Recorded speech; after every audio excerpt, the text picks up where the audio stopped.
today's video, mai-share naman ako sa inyo. Ayan guys, umpisahan na natin gumawa ng candy. Ngayon pala guys, ilagay natin sa ating pan yung ating condensed chocolate milk. Dito sa ating kawali. Ayan. Ayan guys, hindi pa pala yan naka-on yung ating kalan guys. Maglagay tayo ng cornstarch. 1 cup of cornstarch, tapos 1 cup din ng tubig yung gagamitin natin dito guys. Ayan, ibubuhos ko na siya dito sa ating pan. Kailangan tunaw na tunaw yung ating cornstarch. Pwede din kayong gumamit ng ibang flavor.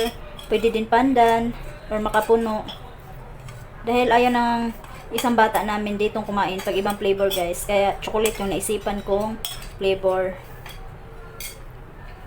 Ayan guys, naka-on na yung ating kalan. Kailangan mahina lang, low, medium heat lang yung ating apoy para hindi siya mabigla yung ating chocolate candy. Kailangan lang talaga din siyang halu-haluin natin para ma-mix ng maayos yung ating condensed milk at yung cornstarch. Ayan na guys, nahalo na siya, nag-chocolate na yung flavor talaga siya. Ayan. Kailangan lang talaga hindi natin hintuan yung paghalo para mapantay po yung ating candy na gagawin. Ayan guys, medyo may namumuon na yung ating chocolate. Ayan. Ayan, medyo malapit na siya guys kasi may namuon na. Hindi lang tayo hihinto sa ating paghalo, tuloy-tuloy lang talaga hanggang sa makuha na natin yung kanyang pamuna. Ayan na guys, medyo umunti na yung niya, yung liquid. Medyo nag-dry na siya guys. Ayan, namumuo na siya unti.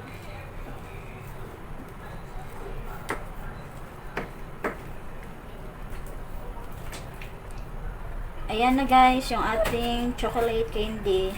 Ayan. Pag ganito na yung texture niya guys, pwede na natin siyang hanguin.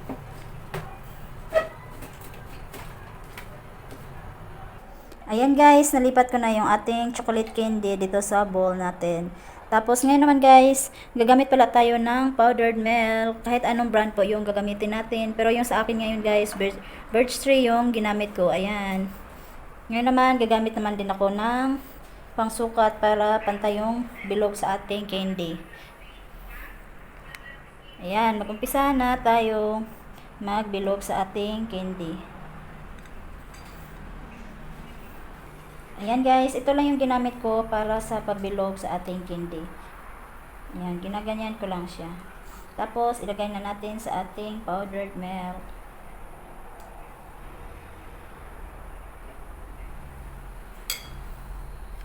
Ayan guys, dito lang natin siya ilagay. Tapos i-coat natin siya sa ating powdered milk.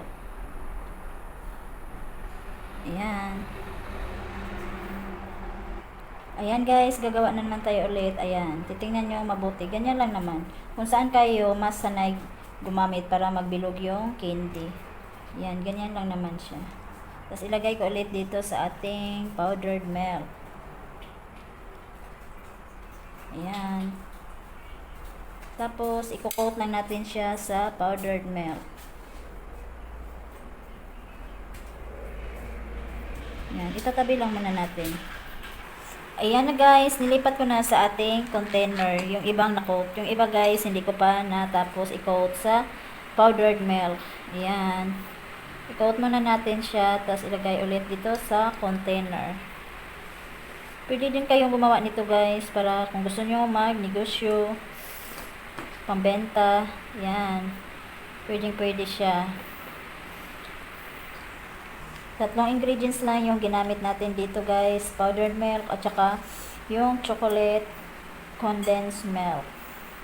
Yung gamit natin at saka cornstarch. Ayan guys, tapos na tayo mag-coat lahat. Ayan na, nandito na lahat sa ating container. Ayan.